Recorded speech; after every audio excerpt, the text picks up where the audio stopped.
Hello friends, Toby മോൻ അപ്പോൾ പുഴുങ്ങിയ നമ്മുടെ ചോളല്ലേ അത് കഴിക്കുകയാണ്. അപ്പോൾ അവനിന്ന് നല്ല ഇഷ്ടമാണ്. അപ്പോൾ ഏട്ടൻ അവിടെ ഇരുന്ന് കഴിക്കണമുണ്ട്.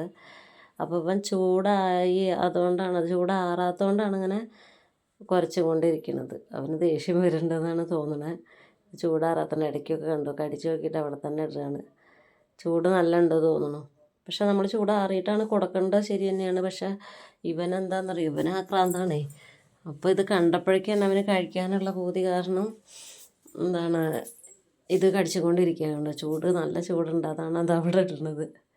എന്തായാലും ഇവൻ അതിൻ്റെ പരിപ്പ് ഇപ്പം തന്നെ എടുക്കും. അവനിനി ക്ഷമയില്ല എന്നാണ് പറയുന്നത്. ഇപ്പോൾ കുറേശ്ശെ കടിക്കുന്നുണ്ട്. ടോബിട്ടാ ചൂടാറിയിട്ട് മതിടാ. ആറിച്ച് കൊടുക്കാമെന്ന് വിചാരിച്ചിട്ടുണ്ടെങ്കിൽ അവന് തീരെ ക്ഷമയില്ല, അപ്പോൾ തന്നെ അത് വേണം. പിന്നെ ഏട്ടൻ അവിടെ ഇരുന്ന് കഴിക്കുകയും ചെയ്യുന്നുണ്ടല്ലോ, അപ്പോൾ അവൻ എന്തായാലും പിന്നെ ക്ഷമ ഉണ്ടാവില്ല. ഇപ്പം അതിങ്ങനെ കടിച്ചുകൊണ്ടിരിക്കുകയാണ്. നന്നായിട്ട് കഴിക്കാൻ അവന് പറ്റണില്ല ചൂട് കാരണം. എന്തായാലും ഇപ്പോൾ കുറേശ്ശെ കഴിക്കൽ തുടങ്ങിയിരിക്കുന്നുണ്ട്. ഒരു വലിയൊരു കഷ്ണം അത് അവിടെ പൊട്ടിച്ചിട്ടിരിക്കണം, കടിച്ച് പൊട്ടിക്കുകയാണ്. അപ്പം അത് മുഴുവനെ കഴിക്കും. അതിൻ്റെ കഴിക്കാൻ പറ്റാത്തതൊക്കെയും കഴിക്കുന്നത് തോന്നുന്നത്, പരിപ്പ് മാത്രമല്ല എന്നൊക്കെ തോന്നുന്നത്. അപ്പോൾ എല്ലാതും കണ്ടോ പൊട്ടിച്ചിടുകയാണ്. കഴിയാറായി കേട്ടോ. അവനാൾ സൂപ്പറാണ്. ഒരു വിധമൊക്കെ കഴിച്ചുകൊണ്ടിരിക്കുകയാണ്. ഇനിയിപ്പോൾ അത് കഴിച്ചിട്ടുണ്ടെങ്കിൽ അപ്പോൾ ഇനി അടുത്ത ആൾ ആരാണോ കഴിക്കുന്നത് വെച്ചാൽ ആളുടെ അടുത്തേക്കാവും അവൻ പോവുക. അത്രയ്ക്ക് ഇഷ്ടമാണ് അവൻ ഇങ്ങനത്തെ സാധനങ്ങളൊക്കെ.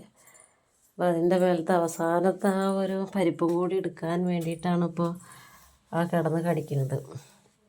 കണ്ടോ അവിടെ വീണതൊക്കെ എടുത്തു. ഇനിയിപ്പോൾ അതിൻ്റെ മേലുള്ള പരിപ്പും കൂടി എടുത്തിട്ടുണ്ടെങ്കിൽ അത് ഫുള്ളെടുക്കും. ഒരുവിധം കഴിഞ്ഞിരിക്കണം. ഇനിയിപ്പോൾ അവനത് ആരുടെ കയ്യിലാണോ ഇനി ഉള്ളത് എന്നാണ് ഇനി അവൻ്റെ ശ്രദ്ധ ഉണ്ടാവുക. കണ്ടില്ലേ, അവനെ ഏട്ടനെ നോക്കണുണ്ട്, കണ്ടോ. അവനിപ്പോൾ അവിടെ നിന്ന് എണീക്കും.